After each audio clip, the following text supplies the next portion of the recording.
नमः शिवाय। ओम नमः शिवाय। ओम नमः शिवाय।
विश्वनाथ भगवान की जय।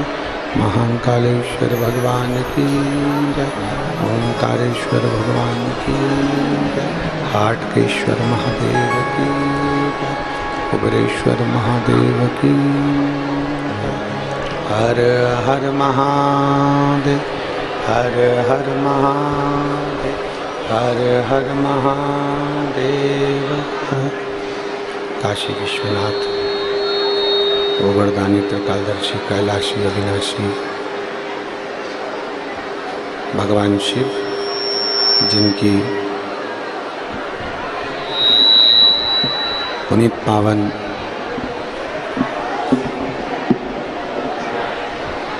शिव महापुराण की कथा संपूर्ण विश्व का कल्याण करने वाली, संपूर्ण जगत का उद्धार करने वाली, भगवान देवाधिदेव महादेव की कृपा से, उनकी करुणा से ये पवित्र 7 दिवसीय शिव महापुराण की कथा आज विराम की ओर जा रही है। भाग्यशाली हैं सभी श्रोता भाई बहन जो इस पवित्र शिव महापुराण की कथा का लाभ ले रहे हैं। कथा के मंडप में विराजमान माननीय छत्तीसगढ़ के मुख्यमंत्री श्री विष्णुदेव सहाय जी की धर्मपत्नी श्रीमती कौशल्या देवी सहाय एवं सभी संत साधु गुरुजन, एक बार श्रीमती कौशल्या देवी सहाय जी के लिए जोरदार ताली बजाकर स्वागत। जो निरंतर शिव उपासना में भगवान, ये नहीं चल रहा, निरंतर शिव उपासना में भगवान शंकर की अविरल भक्ति को प्राप्त करने में लगी रहती हैं। कथा के मुख्य यजमान श्री पवन जी खंडेलवाल, श्रीमती उमा देवी खंडेलवाल, श्री विशाल जी खंडेलवाल, श्रीमती जूही जी खंडेलवाल, श्री खेमलाल जी साहू, श्रीमती दुलारी जी साहू, श्री मोनू जी साहू, श्रीमती संगीता साहू, श्री सागर जी खंडेलवाल, श्रीमती चेतना खंडेलवाल, सहयोगी में श्री बसंत जी अग्रवाल। एक बार जोरदार ताली बजाकर इन सभी का स्वागत, वंदन, अभिनंदन, जिन्होंने इस पवित्र शिव महापुराण की कथा का लाभ आप और हमको ये बक्से बंद है।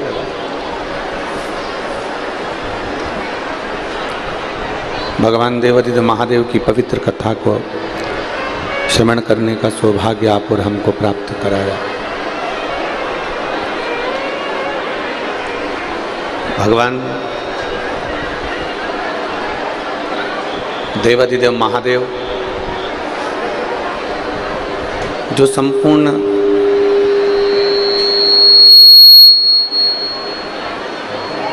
सृष्टि का भरण पोषण करने वाले हैं, संपूर्ण जीव का उद्धार करने वाले हैं।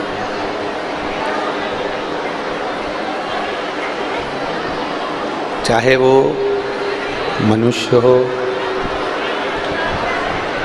चाहे वो पशु हो, चाहे वो कैसा भी जीव हो,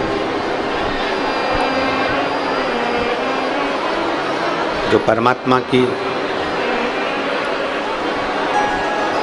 अविरल भक्ति में जो डूबा हुआ है, जो भगवान देवादिदेव महादेव की अविरल भक्ति में समाहित है,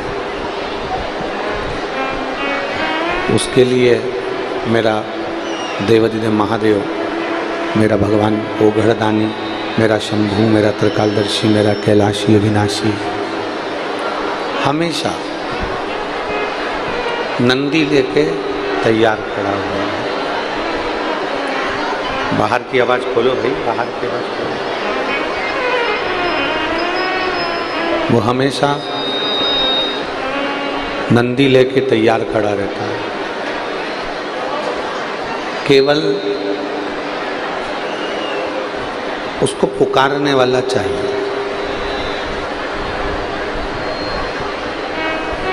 आपने अगर दिल से भगवान देवादिदेव महादेव को पुकारा है, भगवान शंकर को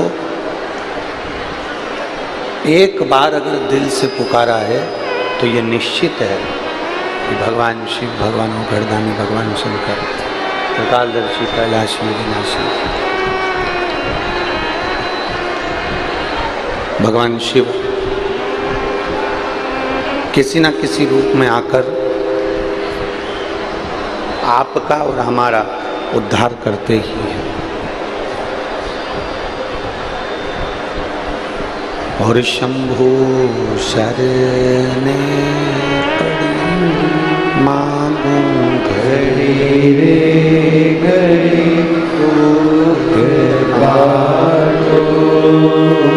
दया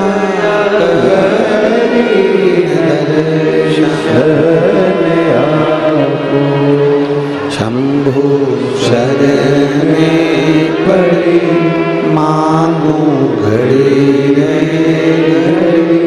दुख काटो दया न दर्शन आतो।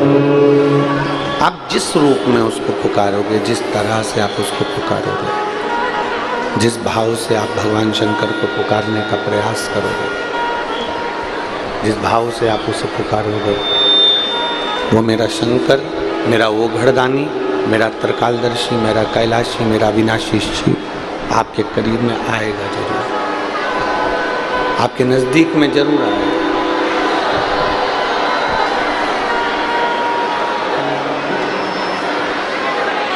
बस शिव जी को पाने के लिए तुम्हारा निर्मल भाव चाहिए। शिव जी को पाने के लिए निर्मल तुम्हारा स्वभाव चाहिए। मेरा ओघड़दानी, मेरा शंकर, मेरा त्रिकालदर्शी, मेरा कैलाशी, मेरा अविनाशी दिखावे से कभी प्रकट नहीं, उसको दिखावा प्रिय लगा ही नहीं। इधर की आवाज बढ़वाओ ना भाई, इधर की आवाज बढ़वाइए।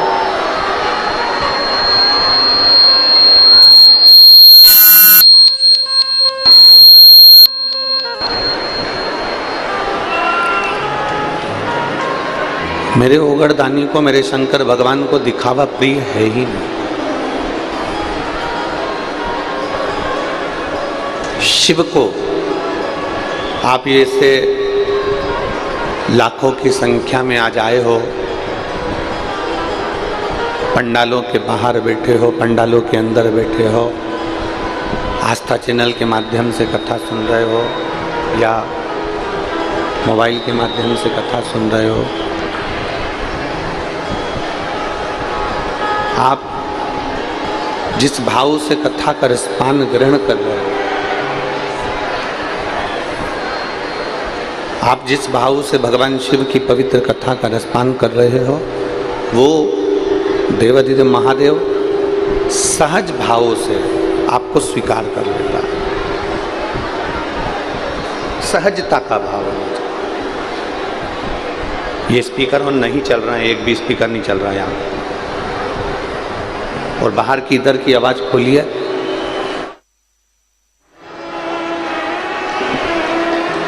भगवान देवाधिदेव महादेव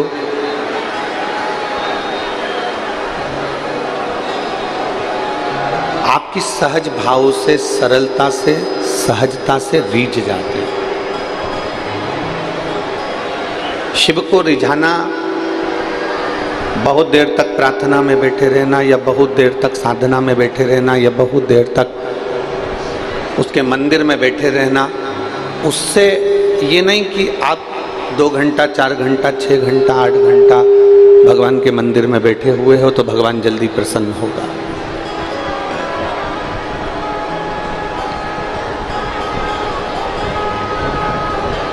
कई लोग ऐसे होते हैं जिन्होंने ये विचार कर लिया कि मंदिर में बैठे रहेंगे तो भगवान जल्दी प्रसन्न होगा। कई लोगों ने ये विचार कर लिया कि हम तीर्थ में जाकर बैठे रहेंगे तो भगवान जल्दी प्रसन्न होगा। कई लोगों ने ये विचार कर लिया कि हम किसी पवित्र नदी के तट पर जाकर बैठे रहेंगे तो भगवान जल्दी प्रसन्न होगा। नहीं, शिव महापुराण की कथा कहती है, एक क्षण का भी अगर आप सत्संग कर रहे हैं, एक क्षण का भी भगवान शंकर का दर्शन कर रहे हैं, एक क्षण का भी आप भगवान की भक्ति कर रहे हैं, एक क्षण की भी अगर आप अविरल भक्ति को धारण कर रहे हैं, तो मेरा देवाधिदेव महादेव तुम्हारे करीब में आता जरूर है। ये निश्चित है, वो पहुंचेगा। अपने जीवन में शिव को पाने के लिए, शंकर भगवान को पाने के लिए हमें कैलाश पर्वत पर जाने की जरूरत नहीं पड़ती।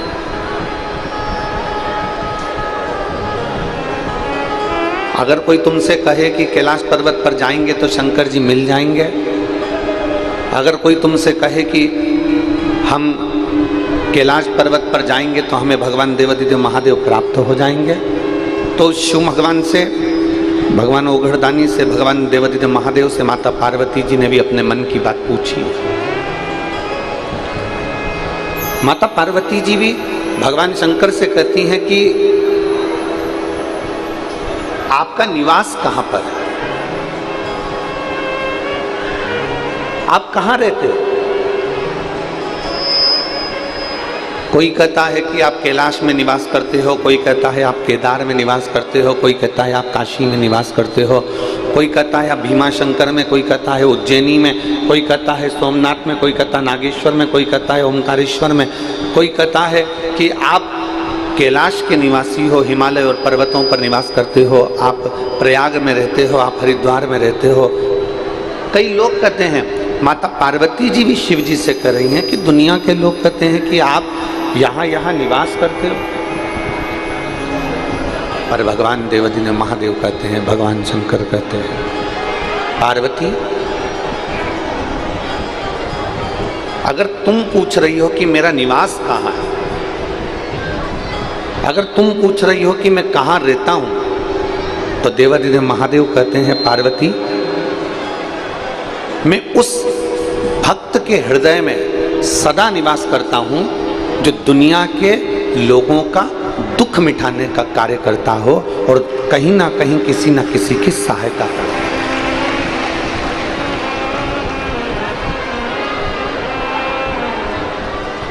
और तेरी कृपा बिना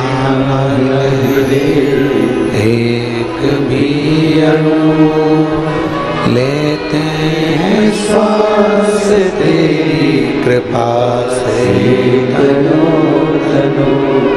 बखान क्या करूं मैं राखों के ढेर का, चपटी भगोद में खजाना कुबेर का।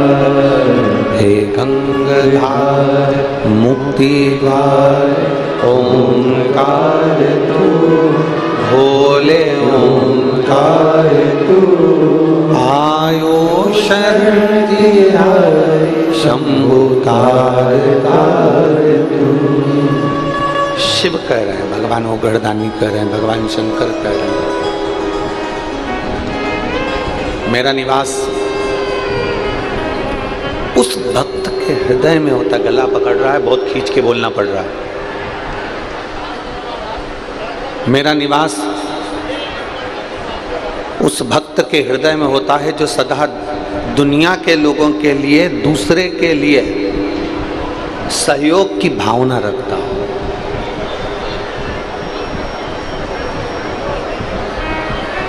जो किसी न किसी रूप में दूसरे का सहयोग कर रहा है, किसी न किसी रूप में दूसरे को सपोर्ट कर रहा है।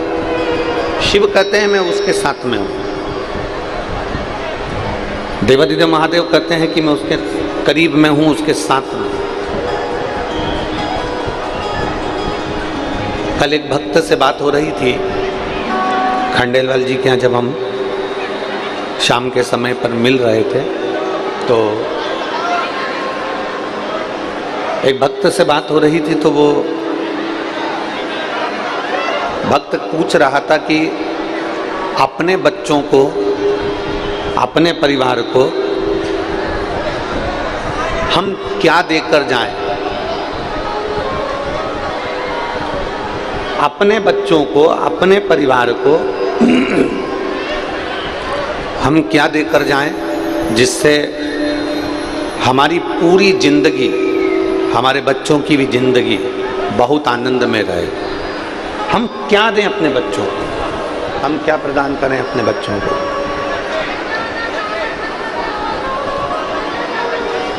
हम अपने बच्चों को दें तो दे क्या। भगवान देवाधिदेव महादेव का चरित्र कर रहा है, भगवान शंकर की कथा कर रहा है।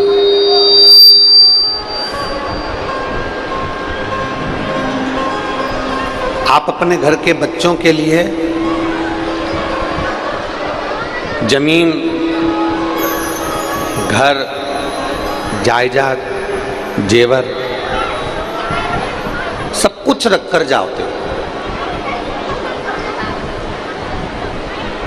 बहुत सावधानी से सुनिएगा, आज कथा का विराम दिवस है और बड़े सावधानी से आप इसको श्रवण करिएगा। आप अपने बच्चों के लिए जमीन रख दी है, आप अपने बच्चों के लिए जायदाद रख दी है, आप अपने बच्चों, ये बक्से बंद पड़े, आके सुनते क्यों नहीं हो तुम लोग। और महिलाएं उधर चिल्ला रही, उधर से थोड़ा सा आवाज बढ़ा दो बाहर का, भाई पब्लिक ज्यादा है तो थोड़ा बाहर के।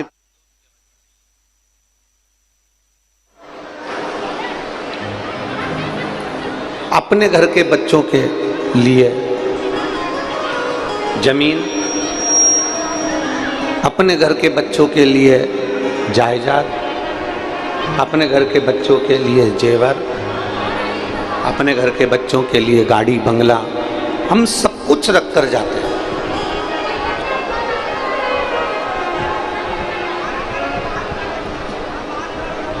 सब कुछ हम रख कर जाते हैं अपने घर के बच्चों के। पर शिव महापुराण की कथा कहती है बच्चों के लिए जमीन रखो मना नहीं है, बच्चों के लिए गाड़ी रखो मना नहीं है, बच्चों के लिए जायदाद रखो मना नहीं है, बच्चों के लिए बंगला और जेवर रखो मना नहीं है। पर शिव महापुराण की कथा कहती है बच्चों के लिए अपने जीवन का करा हुआ थोड़ा सा पुण्य भी रख कर जाना, जिससे इनकी जिंदगी सहजता से चल सके।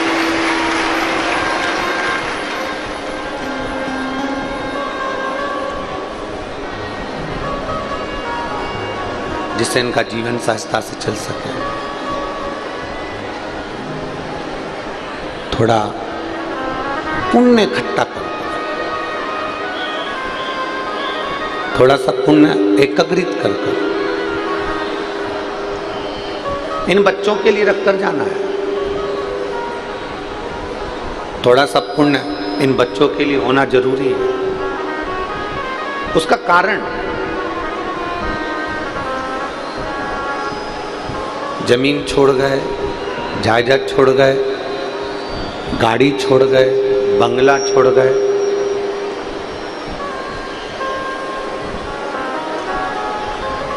आप जमीन जायदाद गाड़ी बंगला सब कुछ छोड़कर चले गए, सब कुछ, और मालूम पड़े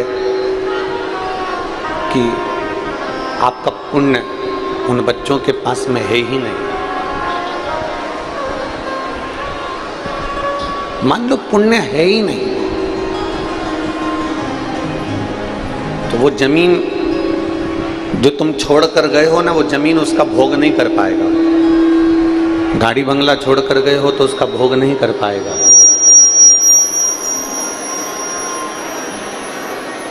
जो भी तुमने छोड़ा है, जो भी तुमने रखा है, उसका वो भोग नहीं कर सकता अगर उसके पास में पुण्य नहीं है तो। अगर उसके पास में पुण्य नहीं है तो वो उसका भोग नहीं कर पाएगा, वो उसको भोगेगा ही नहीं। जमीन भी कहीं मालूम पड़े किसी ने हड़प ली, जायदाद हड़प ली, जेवर था कोई चुरा कर ले गया, कोई आभूषण था कोई लेकर चले गया। अब तुमने छोड़ा कितना था, तुमने रखा कितना था, तुमने कितना सारा जोड़ जोड़ के रखा, और मालूम पड़े उसके पास में पुण्य रूपी पूंजी नहीं थी, पुण्य रूपी आनंद नहीं था, उसके पास में पुण्य नहीं था, तो मालूम पड़े वो सब की सब यहीं रखा की रखा रह गया। यहां पर सब धरा की धरा रह गया। तो शिव महापुराण की कथा कर रही है कि अपने घर के बच्चों के लिए जमीन रखो, जायदाद रखो, पैसा रखो, दौलत रखो, जेवर रखो, मना नहीं है, पर अपने घर के बच्चों के लिए थोड़ा संस्कार रूपी पुण्य उसके जीवन में रखकर जरूर जाना, जिससे उन सारी वस्तुओं का वो भोग कर सके।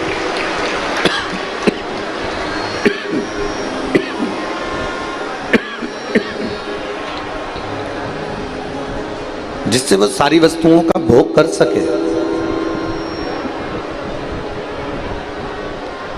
शंभु शरण बड़ी मांगो घड़ी रे घड़ी, दुख काटो दया करीन दर्शन आपो। शंभु शरण बड़ी मांगो घड़ी रे घड़ी, दुख काटो दया करीन दर्शन आपो। आप थोड़ा ना थोड़ा अच्छा उसके लिए छोड़ कर जाइए। पार्वती मैया बैठी हैं कैलाश धाम पर,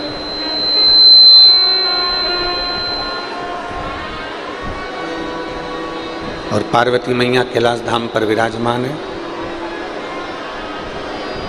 दो असुर हैं, एक विदल एक उत्पल, दो असुर हैं। एक का नाम है विदल, दूसरे का नाम है उत्पल।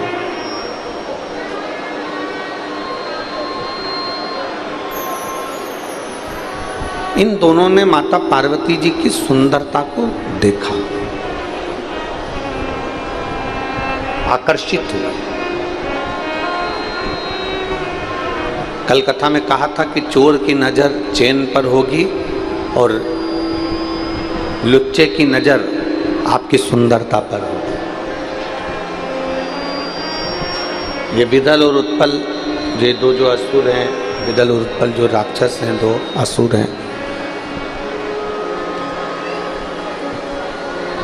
उन विदल और उत्पल ने माता पार्वती जी को देखा तो उनकी सुंदरता की ओर आकर्षित हो गए।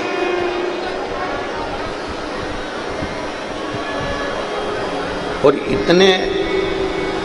इतने आकर्षित हुए कि वो माता पार्वती जी को पाने के लिए हाथ पकड़ने के लिए आगे बढ़ने लगे।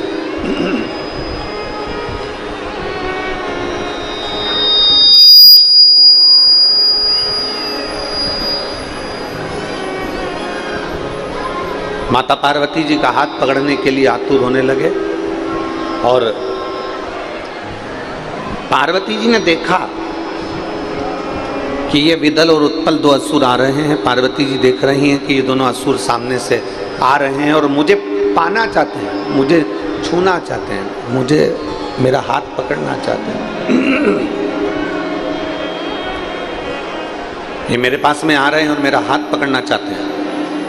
शिव जी के स्मरण में माता पार्वती जी बैठ गए, भगवान शंकर की भक्ति में माता पार्वती जी बैठ।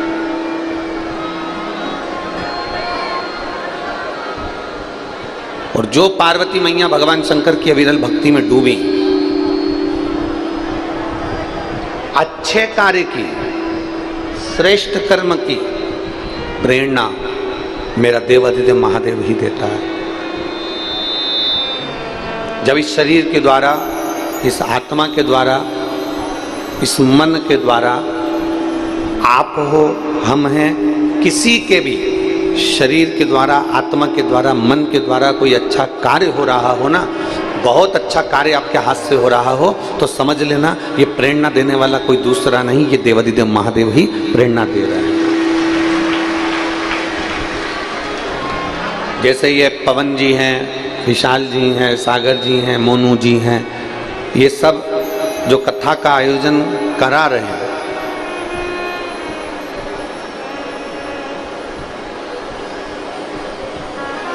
पवन खंडेलवाल जी हों, विशाल खंडेलवाल जी हों, सागर खंडेलवाल जी हों, मोनू साहू जी हों, ये सब जो कथा का आयोजन करवा रहे हैं, इनको ये मान लेना चाहिए कि अपनी सामर्थ्यता नहीं है, ना हमारी सोच है कि हम ये कार्य कराएं। ये तो देवाधिदेव महादेव ने और आपके पितरों ने, आपके पूर्वजों ने कोई आशीर्वाद तुम्हारे को दे दिया, जिससे ये शिव महापुराण की कथा आज यहाँ विराम की ओर जा रही है। ये आशीर्वाद है उनका, कहीं ना कहीं उनकी प्रेरणा है, ये कहीं ना कहीं उनका आशीर्वाद है।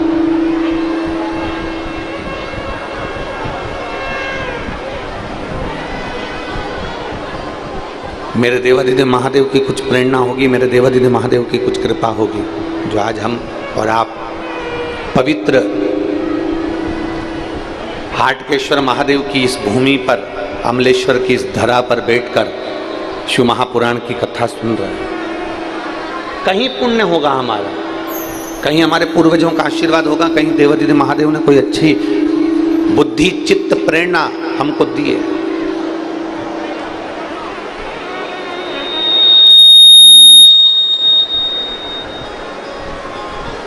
ये उसकी कृपा है, ये उसकी दया है, ये उसकी उदारता है। पार्वती मैया ध्यान में बैठी हुई है, माता पार्वती जी ध्यान में लगी हुई है, और माँ जगत जननी माता पार्वती जी जब ध्यान में लगी हैं, शंकर भगवान ने उनको प्रेरणा दे दी। गणेश जी के हाथ में एक अस्त्र होता है एस की तरह, उसको कुंदुक कहते हैं।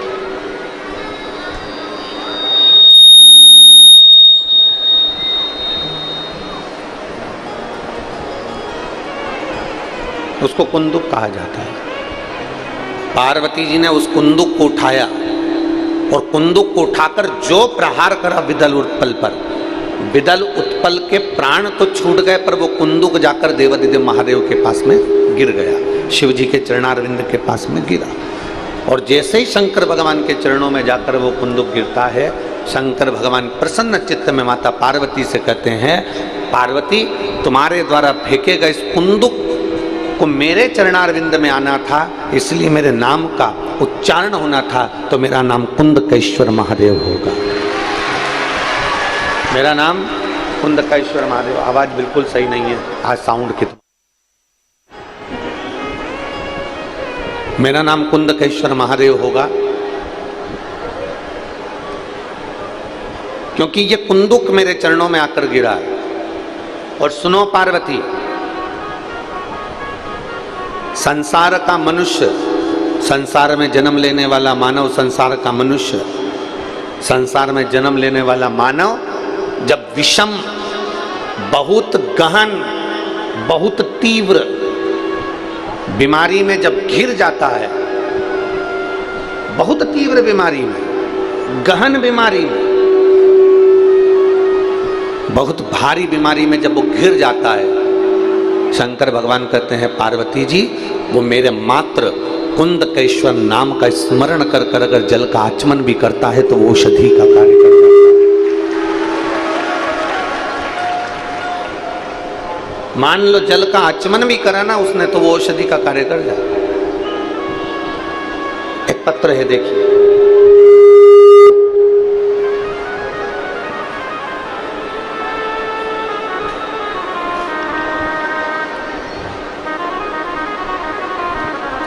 श्रीमती त्रिवेणी वर्मा, श्रीमान राजकुमार वर्मा, पता गुड़ियारी, रायपुर से हैं। कहीं बैठे हो तो हाथ हिला सकते हैं। आप ही हैं? श्री शिवाय नमस्तुभ्यम। आ जाओ, एक बेलपत्र ले जाना, आ जाओ। श्रीमती त्रिवेणी वर्मा, श्रीमान राजकुमार वर्मा, गुड़ियारी, रायपुर से हैं। गुरुजी पत्र को आप एलईडी पर पढ़ सकते हैं, आस्था चैनल पर पढ़ सकते हैं। बाबा का क्या बखान करूं गुरुदेव, जितना भी करूं उतना कम है। आज से 7 वर्ष पहले मेरे सीने में एक गठान हो गई थी, छाती पर गठान हुई। मेरे पति ने मुझे डॉक्टर के पास लेकर गए। डॉक्टर ने चेक किया, टेस्ट करवाया। टेस्ट करने के बाद डॉक्टर ने ऑपरेशन के लिए बोला, तो मैं ऑपरेशन करवाए, किंतु ऑपरेशन के बाद गांठ और बढ़ गया। ऑपरेशन कराया पर गांठ और बढ़ गया। मेरे पति ने फिर डॉक्टर के पास लेकर गए। जो छाती पर गांठ हो गई थी, सीने पर जो गांठ हो गई थी, फिर वापिस डॉक्टर को दिखाया। डॉक्टर ने कहा ये फिर गांठ हो गई है, इसका फिर ऑपरेशन करना पड़ेगा, परंतु ये गांठ ठीक नहीं होने वाली। डॉक्टर को हमने कहा कि कोई दवाई दे दीजिए जिससे ठीक हो जाए। दवाई दी पर गांठ ठीक नहीं हुई। पति ने मुझे 3 डॉक्टरों के पास लेकर गए और डॉक्टरों ने एक ही बात कही कि इसका फिर ऑपरेशन कराइए, और पक्का नहीं है कि ऑपरेशन के बाद गांठ होगी कि नहीं होगी, फिर हो सकती है। 5 वर्ष तक ये गांठ शरीर में बनी ही रही। हम दवाइयाँ खाते रहे पर कोई आराम नहीं मिला। एक बार ऑपरेशन करा लिया, फिर दूसरी बार गांठ हो गई। अब करें तो करें क्या। तब पहली बार टीवी पर आपकी कथा सुनी और शंकर जी के शिवालय में जाकर बेलपत्र को चढ़ाने लगे और चढ़ी हुई बेलपत्र को खाने लगे।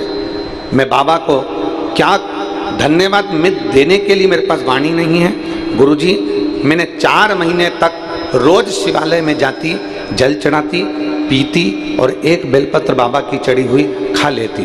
बाबा की ऐसी कृपा हुई, डॉक्टर तो ऑपरेशन का बोल रहे थे दूसरी बार भी, पर मेरे बाबा ने 4 महीने के अंदर ही गांठ को गला दिया। ये मेरे शिव है।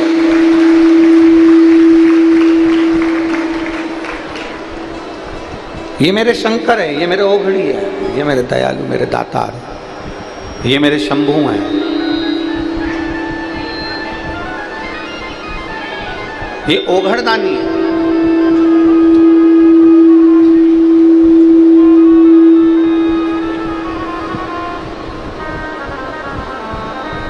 भाई लाइन अच्छी लिखी है, आप और हम मिलकर गुनगुनाते हैं। खाली ना जाता कोई दर से तुम्हारे,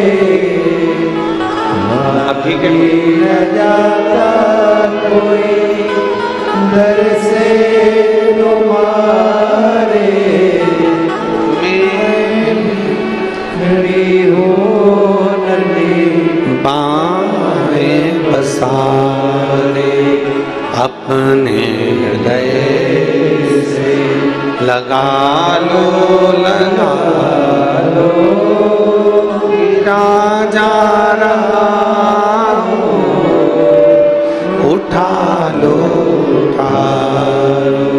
भोले अपने दर से, अब तो न टालो गिरी जा रही हो, उठा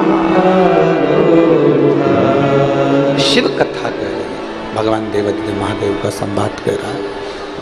शिव महापुराण की कथा कहती है कुंदकेश्वर नाम, केवल कुंदकेश्वर नाम ही औषधि का कार्य कर जाता है। केवल कुंदकेश्वर नाम।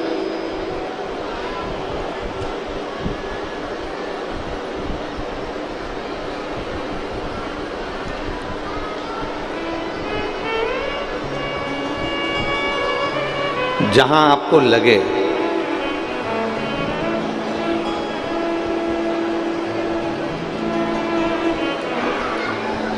जहां आपको स्मरण आए,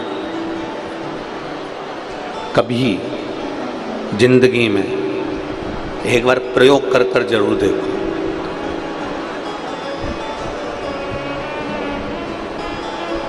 कभी जिंदगी में एक बार प्रयोग कर कर जरूर देखो।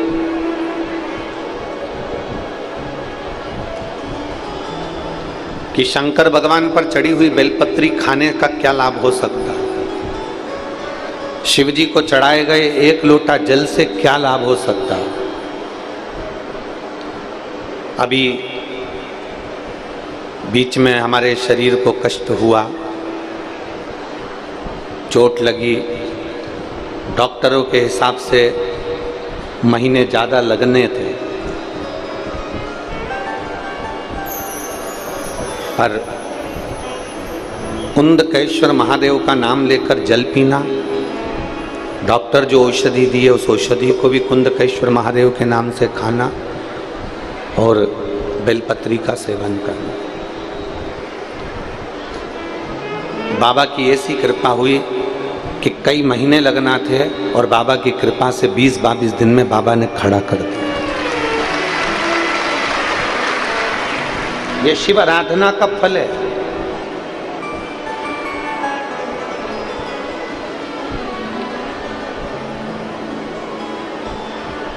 हम कहते हैं अपने ऊपर भी प्रयोग कर कर देखिए, अपने ऊपर भी शिव महापुराण की जो कथा के जो तत्व हैं, भगवान शंकर की कथा के जो उपाय हैं, भले दुनिया के लोग उसको टोटका कह दें चाहे टोना कह दें,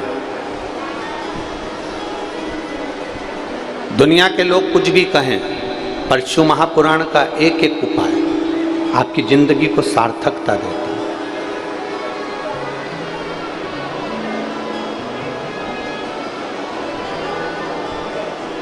जो बच्चे शहद लगी हुई बेलपत्री को शंकर को समर्पित कर कर जाते हैं और खूब अच्छी मेहनत करते हैं, खूब अच्छी मेहनत,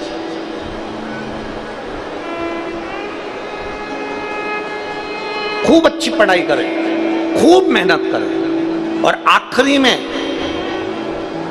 चाहे इंटरव्यू के लिए जा रहे हो चाहे परीक्षा के लिए जा रहे हो, एक बेलपत्री की बीच वाली पत्ती पर शहद लगाकर शिव को समर्पित कर कर जाते हैं।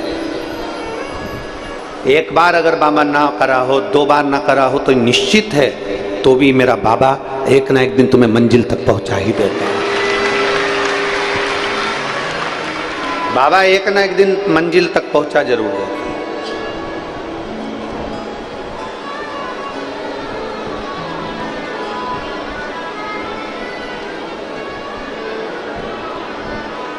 आपकी लगन, आपकी मेहनत और आपका कर्म, ये बहुत जरूरी है। शंकर भगवान ने षडानंद कार्तिकेय जी को और भगवान श्री गणेश जी महाराज को बिठाकर समझाया था कि गणेश सुनो और कार्तिकेय सुनो।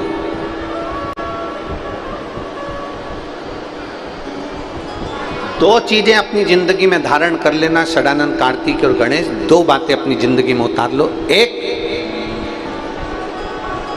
मेहनत मत छोड़ो, कर्म मत छोड़ो, और दूसरा, बुरी संगत में मत बैठो, संगत अच्छी बैठो।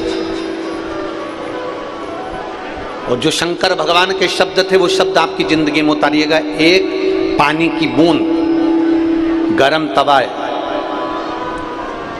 तवा बहुत गरम है जिस पे तुम रोटी सेकते हो, कढ़ाई गरम है, तवा गरम है, बर्तन गरम है। एक पानी की बूंद उस तवे पर डाल दीजिए, एक पानी की बूंद कढ़ाई में डाल दीजिए। गरम कढ़ाई में, गरम तवे पर जब पानी की बूंद गिरती है तो वो पानी की बूंद समाप्त हो जाती है। बोलो सही है कि गलत है? मेरी जीजियों ने तो कई बार तवे पर, कढ़ाई पर पानी डालकर देखा होगा तो वो पानी समाप्त हो जाता है। गरम तवे पर, गरम कढ़ाई पर एक पानी की बूंद डालोगे तो पानी समाप्त हो जाएगा। वही पानी की बूंद कमल के पुष्प के ऊपर पड़ जाती है, सूर्य की रोशनी में चमकती है तो वो एक हीरे जैसी चमक पा जाती है। वो पानी की बूंद गरम तवे पर पड़ी, समाप्त हो गई। पानी की बूंद कमल के पुष्प पर पड़ी, फूल पर पड़ी, वो चमक गई। और वही पानी की बूंद सीप में पड़ी तो मोती बन गई। वही पानी की बूंद सीप के अंदर गई, मोती बन गई। शिव महापुराण की कथा कहती है ये आपके ऊपर निर्भर करता है कि आप किस संगत में बैठ रहे हो। गरम तवे पर बैठोगे अर्थात किसी गलत व्यक्ति की संग में बैठोगे, किसी गलत व्यक्ति की संगति में बैठोगे तो ये निश्चित है कि वो गलत संगति वाला तुमको बिगाड़ कर रख देगा और तुम्हारी जिंदगी नाश कर देगा। पानी की बूंद गरम तवे पर पड़ी तो पानी की बूंद समाप्त हो गई, पानी की बूंद कमल के पुष्प पर पड़ी तो चमक गई। अर्थात किसी अच्छे व्यक्ति का संग पाओगे तो तुम भी एक ना एक दिन चमक जरूर जाओगे। और तुम उस पानी की बूंद से समझ लें कि सीप के अंदर चली जाती है तो वो पानी की बूंद भी एक दिन मोती बन जाती है। अर्थात आपकी संगत, आपका व्यवहार, आपकी अनुकूलता, आप कहाँ बैठ रहे हैं, किस जगह पर बैठ रहे हैं, किसके साथ बैठ रहे हैं, ये देखा जाता है। किसके साथ बैठ रहे हैं?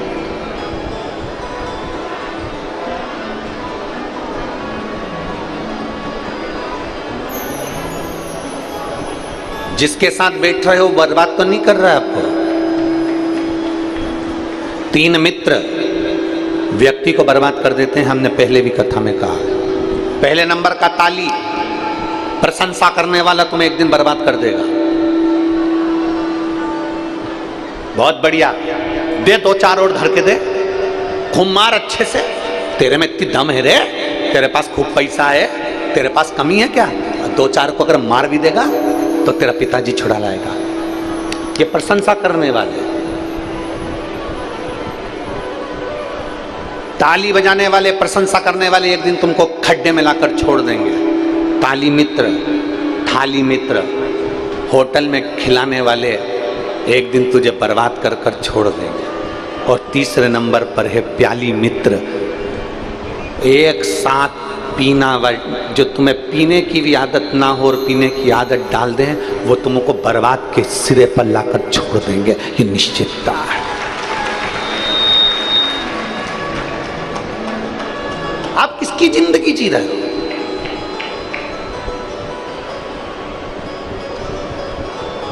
बेटा बुझी हुई सिगरेट हाथ में ले लेता है और बाप चिल्ला कर दौड़ता है, क्यों रे सिगरेट क्यों उठाई, हटक। बेटा अगर शराब का, मदिरा का गिलास हाथ में ले ले तो बाप चिल्लाता है, तू मदिरा पिएगा, उठक पटक।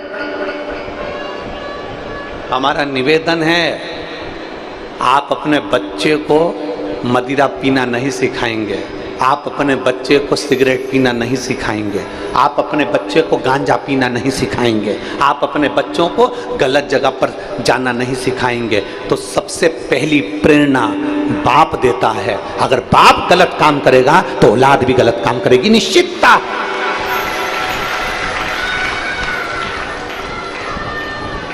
अभी कथा में कहा, अपने घर के बच्चों को तुम जमीन देकर जाओगे, अपने घर के बच्चों को तुम मकान देकर जाओगे, अपने घर के बच्चों को तुम गाड़ी देकर जाओगे, अपने घर के बच्चों को तुम जेवर देकर जाओगे, सब कुछ देकर जाना।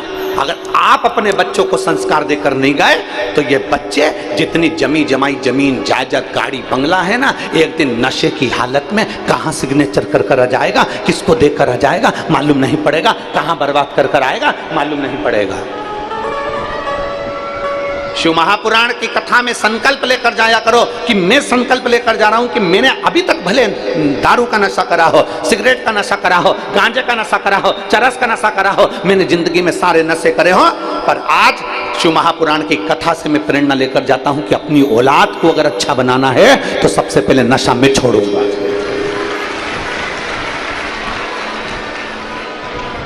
अपनी औलाद को अगर अच्छा बनाना है तो सबसे पहले नशा मैं छोड़ूंगा। ये प्रेरणा लेकर जाओ। थोड़ा समय लगेगा, थोड़ा आदत में लाने के लिए समय लगता है। जैसे कल पुलिस कर्मियों ने, ट्रैफिक पुलिस वालों ने लिखा है 21 दिन का चैलेंज, अर्थात तुम 21 दिन हेलमेट लगाओगे तो तुम्हारी आदत में आ जाएगा, 21 दिन तुम ये सीट बेल्ट बांधोगे तुम्हारी आदत में आ जाएगा, 21 दिन तुम ट्रैफिक नियम का पालन करोगे तुम्हारी आदत में आ जाएगा। अर्थात हम भी आपको कहते हैं 21 दिन तक मदिरा छोड़ कर दे, 21 दिन तक दारू छोड़ कर दे, तेरी आदत में आ जाएगा और तू भी सुधरेगा, तेरा परिवार भी सुधरेगा।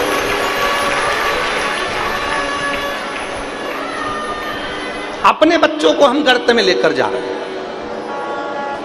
अपने बच्चों को हम गलत मार्ग की ओर लेकर जा रहे हैं। आस लगाकर बैठे हैं कि मेरा बेटा मेरी सुनेगा, निवेदन है जरूर सुनेगा, अगर आप गलत संगति से परे हो गए तो। बच्चों को जमीन दो, जायदाद दो, गाड़ी दो, बंगला दो, सत्ता दो, सब कुछ दो, पर उसके साथ में उसको संस्कार भी दीजिए। बच्चों को सारी दुनिया की चीज दीजिए, पर उसके साथ में आपका पुण्य भी दीजिए।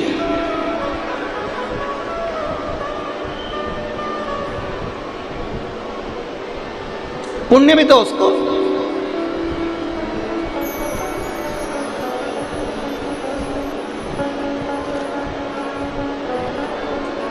कई लोग कहते हैं जिंदगी में बहुत गम है ना गुरुजी, बहुत दुखी हूं इसलिए मैंने पी ली, बहुत दुखी था इसलिए पी ली, फिर जिंदगी में बहुत खुशी आई तो क्या खुशी में पी ली। गम में तुम्हें मदिरा की दुकान याद आती है, खुशी में तुम्हें मदिरा की दुकान याद आती है। जिस दिन तुम्हें गम में और खुशी में महादेव का मंदिर याद आना चालू हो जाए, समझ लेना कि मेरा घर सुधर रहा है। गम में भी कोई घाटा लग गया, कोई तकलीफ हो गई तो लोगों ने कह दिया मेरे को गम था, मेरा पैसा खा गया इसलिए मैं गम में पी गया ना। गम में भी, तकलीफ में भी अगर तुम्हें शंकर का मंदिर याद आए, और खुशी में भी, आज मेरे बेटे का जन्मदिन है, आज मेरी शादी की सालगिरह है, आज मेरा एंजॉय का दिन है, और खुशी में भी जिस दिन तुम्हें महादेव का मंदिर याद आए, समझ लेना कि तुमने अपने बच्चों को अच्छा संस्कार देना प्रारंभ कर दिया। मेरे गम में और मेरी खुशी में मेरा महादेव मेरे साथ में, मेरे दुख में मेरे सुख में मेरा महादेव मेरे साथ में है। और कोई तुमसे आकर कह दे शंकर के मंदिर जाना छोड़ दो, कोई तुमसे आकर कह दे कि शंकर की कथा में जाना छोड़ दो, कोई तुमसे कह दे कि शंकर के मंदिर में जल चढ़ाना छोड़ दो, इतना याद रखना, जो तुमसे कहे कि मंदिर जाना छोड़ दो, सबसे पहले उसके घर पर जाना छोड़ देना, उसके मुख देखना छोड़ देना और उसका पास जाना छोड़ देना। जो तुमसे कहे कि शंकर के मंदिर मत जाओ, जो तुमसे कहे शंकर का जल मत पियो, जो तुमसे कहे शंकर के चौखट पर मत जाओ, जो तुमसे कहे शिव महापुराण में मत जाओ, सबसे पहला काम करना उसके घर जाना छोड़ देना, उसका मुंह देखना छोड़ देना, उसके पास बैठना छोड़ देना। क्योंकि गलत संगति में पड़ गया वो आपको अच्छी जगह जाता नहीं देख सकता, आपको उन्नति की ओर जाता नहीं देख सकता। ये दुनिया बड़ी विचित्र है जी। सावधान रहना मेरे अमलेश्वर वालों, सावधान रहना। दुकानों पर जाओगे ना, कोई तुम्हें टोकने वाला नहीं होगा, मॉल में घूमोगे ना कोई तुम्हें टोकने वाला नहीं होगा, विदेश में घूमोगे ना कोई तुम्हें टोकने वाला नहीं होगा, फिल्म देखने जाओगे ना कोई तुम्हें टोकने वाला नहीं होगा, गलत काम करोगे ना कोई तुम्हें टोकने वाला नहीं होगा। पर मंदिर जाना चालू करोगे तो 10 लोग टोकने वाले मिलेंगे, 10 लोग मिलेंगे तुम्हें टोकने वाले। तुम मदिरा पीने जाओ कोई नहीं टोकेगा, गलत काम करने जाओ कोई नहीं टोकेगा, टाकीज में फिल्म देखने जाओ कोई नहीं टोकेगा, तुम गलत काम करो तुम्हें कोई नहीं टोकेगा। पर अगर तुम अच्छा काम करना चालू करोगे, रोज कथा सुनने जाओगे, रोज मंदिर में जल चढ़ाने जाओगे, तो दुनिया के लोग तुम्हें टोकना चालू कर देंगे। ये चली सती सावित्री, ये चली सियोर वाला गुरु जी की चेली, ये चली भगवान का भजन करने वाली, दिन भर मंदिर में बैठी रहती है। लोग टोकना चालू करेंगे कि दुनिया की आदत है, आप गलत काम करो कोई नहीं टोकेगा, और खुश होंगे। अच्छा है, खूब पी और पी, तेरे बाप के पास इतनी दौलत है, बर्बाद कौन करेगा, तू ही तो करेगा, और पी और पी और पी। ये दुनिया है।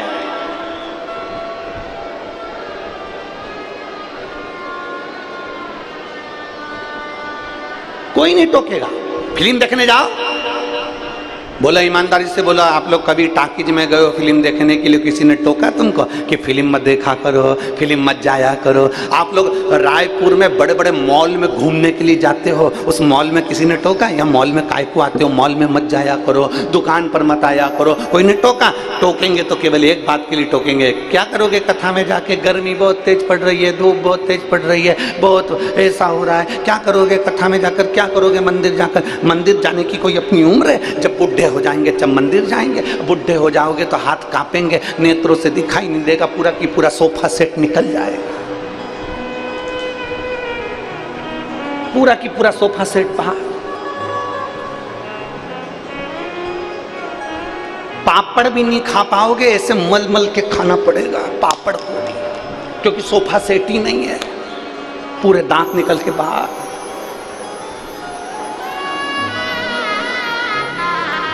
और दाल और बाटी तो भूल ही जाओ, फिर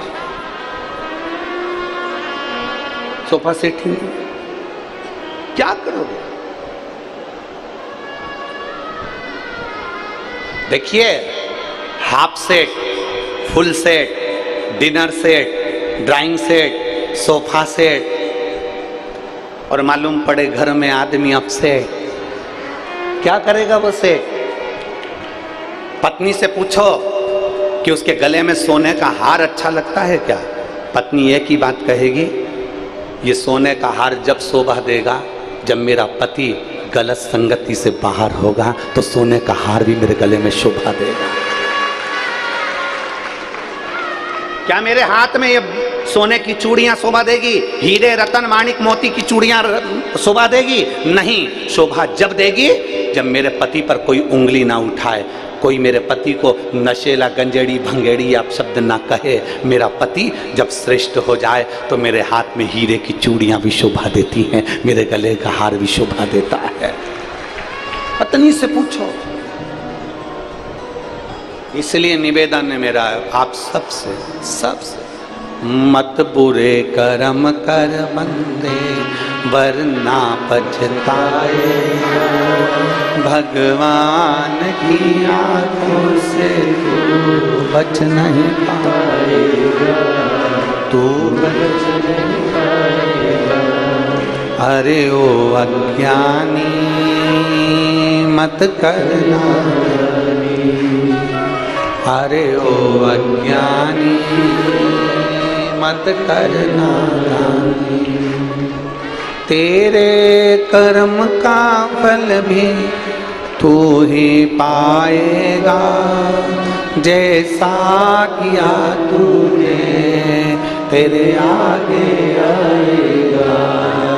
मत बुरे कर्म कर बंदे वरना पछताएगा, भगवान की आंखों से तू बच नहीं पाएगा, तू बच नहीं पाएगा।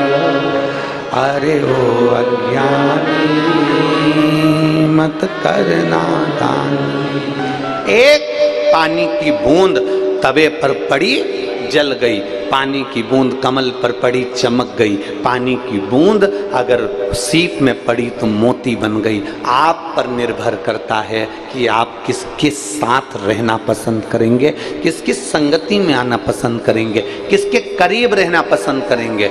जो आपको सतमार्ग बताएगा ना, वो दोस्त भी अच्छा नहीं लगेगा आपको। अगर कोई दोस्त नहीं पीता ना और वो सही में बोलेगा आपको कि क्यों पीता है रे, देख भाभी की ओर देख, बच्चों की ओर देख, क्यों गलत काम करता है रे, तो वो दोस्त गलत लगेगा आपको, वो मित्र बेकार लगेगा आपको। सियोर वाला महाराज अगर समझाने का काम करेगा तो सियोर वाला महाराज बुरा लगेगा आपको। अरे महाराज कहां की कथा लेके बैठे हो, शंकर जी का कथा बताओ, क्यों फालतू की बात लेकर बैठे हो। शिव महापुराण की कथा कहती है, शंकर जी का चरित्र कथा। दुनिया के लोग भजन में गाना गा गा के कहते हैं कि वो पार्वती जी भांग घोटे और पीवे भोला। कई लोग कहते हैं पार्वती जी भांग घोटती हैं, शंकर जी भांग पीते हैं। पर शिव महापुराण में कहीं नहीं लिखा कि पार्वती जी ने भांग घोटी है और शंकर जी ने पी है, कहीं नहीं। भारत की नारी, भारत में जन्म लेने वाली एक स्त्री अपने पति को नशे में नहीं देख सकती, तो मेरी पार्वती भांग घोट कर पिलाएगी?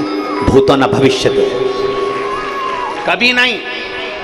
मेरी पार्वती मैया कभी भांग घोट कर नहीं पिला सकती, क्योंकि पार्वती जी भी भारत की, वो भूमि की, इस कैलाश धाम की, इस पृथ्वी की माता है। और माता कभी भी गलत प्रेरणा नहीं दे सकती, प्रेरणा अच्छी ही देगी, गलत प्रेरणा नहीं देगी, श्रेष्ठ प्रेरणा। दो चीजें हैं। शंकर भगवान ने पार्वती जी से कहा, पार्वती एक अपने ध्यान रखो, कार्तिकेय गणेश, ये दो चीजों का ध्यान रखना है। एक, गलत संगत में मत बैठो, बिल्कुल मत, गलत संगत में नहीं,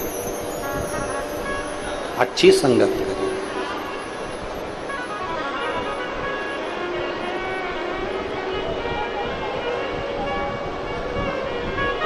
और सत्संगति से प्यार करना सीखो जी,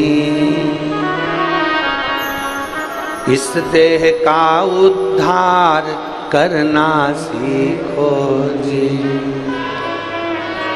ये मानव का शरीर मिला है ना, इसका उद्धार कैसे होगा, कैसे? कोई किसी को याद नहीं रखता महाराज, कोई किसी को याद नहीं। अच्छे अच्छे करोड़पति मर जाते हैं, उनकी मूर्ति चौराहे पर नहीं लगती है। जिसके पास में 5-5, 10-10 हजार बीघा जमीन थी, मर गया, उसकी मूर्ति भी चौराहे पर नहीं लगती है। कहीं का करोड़पति मरता है, उसकी मूर्ति चौराहे पर नहीं लगती है। कहीं का धनपति मरता है, उसकी मूर्ति चौराहे पर नहीं लगती है। चौराहे पर वो मूर्ति लगती है जिसने जनमानस के लिए कुछ अच्छा करा हो और करता करता चले गया हो, उसकी मूर्ति चौराहे पर लगती है। कितने करोड़पति मर गए, कितने अरबपति मर गए, कितने धनपति मर गए, जिनके खुद के बैंक चलते थे वो मर गए, उनकी मूर्ति कभी चौराहे पर लगी हुई नहीं देखोगे। करोड़पति की मूर्ति किसी चौराहे पर लगी हुई नहीं देखोगे। अच्छा कर कर जाइए जिंदगी में, और अच्छा कर कर जाओगे तो जीवन भर याद रखोगे, जीवन भर।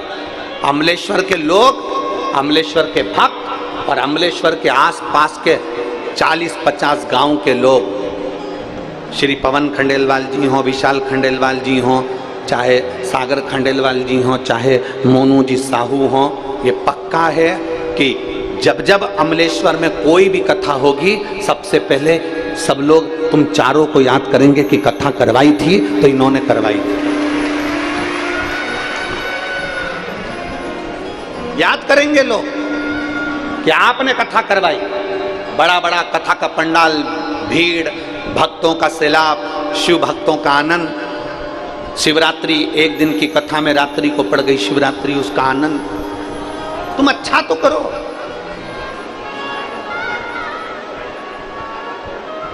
कुछ अच्छा करिए।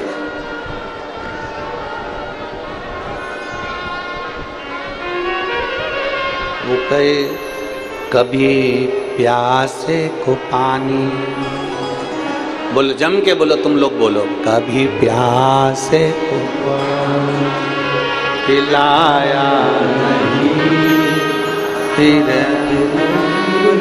पिलाने से क्या फायदा, कभी गिरते हुए को उठाया नहीं, बात आंसू बहाने से क्या फायदा, क्या फायदा।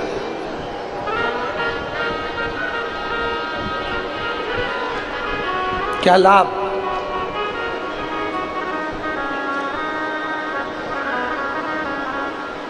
कुछ अच्छा करो। शिव महापुराण में 7 दिन की कथा